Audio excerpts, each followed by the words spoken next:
নাসিমুল হক, বয়স ৪৫, পেশায় একজন কাঠমিস্ত্রি। অথচ এই বয়সে এসেও সংসার ও পেশাগত ব্যস্ততাকে উপেক্ষা করে অংশ নিয়েছিলেন এবারের এসএসসি পরীক্ষায়, আর পেয়েছেন দারুণ সফলতা।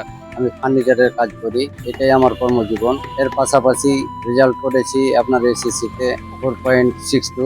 কথাই বলে মানুষ চাইলে কি না পারে, তাই তো এই মধ্যবয়সে এসেও তিনি যে অদম্য ইচ্ছাশক্তি দেখিয়েছেন তা দেখে তাজ্জব বনে গেছেন আশপাশের সবাই। এই রেজাল্ট শুনে আমার এলাকাবাসী, আমার সহযোদ্ধা যারা আছে আমার সংগঠনের, তারা সবাই আনন্দিত, সবাই খুশি। আমাকেও সবাই আমার কাছে মিষ্টি খেতে চায়, আবার মিষ্টি খেতে গেলে পরেই মিষ্টির বিল দেয়, আমাকে আর বিল দিতে দেয় না, কিন্তু আমাকে মুখে বলে যে ভাই মিষ্টি খাওয়ান। তবে এই অদম্য ইচ্ছাশক্তির পেছনে ছিল এক আক্ষেপের গল্প। সার্টিফিকেট না থাকায় স্থানীয় একটি বিদ্যালয়ের নির্বাচনে হতে পারেননি সভাপতি। আমাকে একবার প্রাইমারি স্কুলে আমি সদস্য হলাম, সদস্য হওয়ার পরে আপনার নির্বাচিত করবে সভাপতি, কিন্তু ওই নির্বাচন করতে গিয়ে জনগণ আমাকে চাইছে যে ভাই আপনাকে সভাপতি হতে হবে, সভাপতি করব, কিন্তু সরকারের একটা নির্দেশনা ছিল যে সার্টিফিকেট ছাড়া কেউ সভাপতি হতে পারবে না। ওই কারণে যা হোক আমি সভাপতি হতে পারিনি, আমি জনগণের কাছে ব্যর্থ ছিলাম। ওখান থেকেও আমার একটা আক্ষেপ হয় যে আমি লেখাপড়া করব।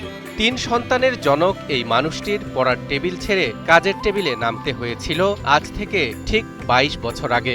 ২০০২ সালের এসএসসি পরীক্ষায় অকৃতকার্য হওয়ার পর সংসারের অভাব অনটন তার পড়ালেখার পথ বন্ধ করে দেয়, কিন্তু মনের কোণে লেখাপড়া করার সেই অদম্য ইচ্ছাটা কখনোই নিভে যায়নি। আমার বাবা মার খুব ইচ্ছে ছিল লেখাপড়া করার, কিন্তু আমি আসলে সংসারের অভাবের কারণে সংসারে হাল ধরে নিয়ে এসেছি। পরীক্ষায় ফেল করার পরে লেখাপড়া করতে পারিনি, কিন্তু আমার মনে একটা স্বপ্ন থেকে যায় যে আমি একটা জীবনে এত কিছু করলাম, কিন্তু জীবনে একটা সার্টিফিকেট আমি অর্জন করতে পারলাম না। অবশেষে সেই সাহসে ভর করেই ২ দশক পর কারিগরি শিক্ষা বোর্ডের অধীনে রাজশাহী কমার্স কলেজের ভোকেশনাল শাখা থেকে এবারের এসএসসি পরীক্ষায় অংশগ্রহণ করেন তিনি, এবং সবাইকে অবাক করে দিয়ে অর্জন করেন অভাবনীয় এক সাফল্য। সহযোদ্ধারা আমাকে বলেছিল যে ভাই আমিও ভর্তি হবো, কিন্তু তারা ভর্তি হয়নি, আমি ভর্তি হয়েছিলাম। তো ওরা বিশ্বাস করতে পারছিল না যে আমার এ বয়সে আমি রেজাল্ট করতে পারবো, আমি সার্টিফিকেট পাই করতে পারবো, আমি লেখাপড়া করতে পারবো। ওরা বিশ্বাস করতে পারে, কিন্তু ওরা আজকে বিশ্বাস করছে যে না, লেখাপড়া সবসময় করা যায়, সবসময় করতে পারে যদি মনের ইচ্ছা থাকে। আমি যেমন মনের ইচ্ছা থাকার সত্ত্বে আমি আজ ৪৫ বছরে আমি এসএসসি পাস করছি।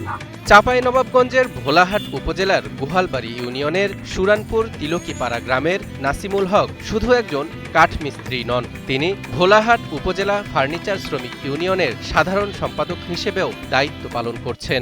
আমি যেখানে যাই সেখানে আমাকে সেক্রেটারি করে, ওখানে আমাকে হিসাব নিকাশ টানতে হয়, কিন্তু আমি সভাপতি হতে পারিনি। সভাপতি মাত্র এক জায়গাতে আমি হয়েছি, কিন্তু অনেক জায়গাতে আমি সাধারণ সম্পাদকে আছি। ক্রাঞ্চি রোলের ভিতর চকলেট ক্রিমের filling, all time cream roll, মুখে দিতেই স্পেশাল ইনসাইড। নাসিমুলের এই সাফল্যের কথা ছড়িয়ে পড়ার পর থেকেই তার কাঠের দোকান ও বাড়িতে বইছে আনন্দের জোয়ার। আত্মীয় স্বজন থেকে শুরু করে আশপাশের গ্রামের বাসিন্দারা এখন তাকে দেখতে ও অভিনন্দন জানাতে ভিড় করছেন। তাকে নিয়ে আমাদের এখন গর্ববোধ যে না, আসলেই তাকে উপহাস আমাদের করাই ঠিক হয়নি, যে সে যে পারবে এটা আমরা কখনো ভাবিনি, কিন্তু এখন আমরা বুঝতে পারছি যে না, আমরাই ভুল করেছি, সেই ঠিক। এই যে এসএসসি রেজাল্টটা বের হয়েছে গতকালকে, সেই রেজাল্ট শোনার পরে আমরা খুব আনন্দিত যে সে বয়সে এসেও ভালো একটা রেজাল্ট করেছে। এদিকে নাসিমুলের এই জয়ে সবচেয়ে বেশি আনন্দিত তার বাবা ও মা। অন্যদিকে তার স্ত্রী তার পাশে থেকে আরও এগিয়ে যাবার অনুপ্রেরণা যোগাতে চান। আমার কাছে খুবই আনন্দ হয়েছে।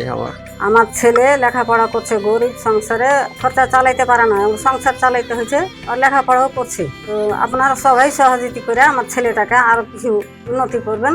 স্বামী পরীক্ষাটা পাস করেছে, আমাকে খুবই আনন্দটা লাগছে, ভালো লাগছে। যদি পড়তে চাই তো পড়াবো। নাসিমুল হকের এই গল্প আমাদের মনে করিয়ে দেয় স্বপ্ন দেখার কোনো বয়সসীমা থাকে না। অদম্য ইচ্ছাশক্তি থাকলে হাতুড়ি বাটালের শব্দ পেরিয়েও ছোঁয়া যায় নিজের অধরা স্বপ্নকে।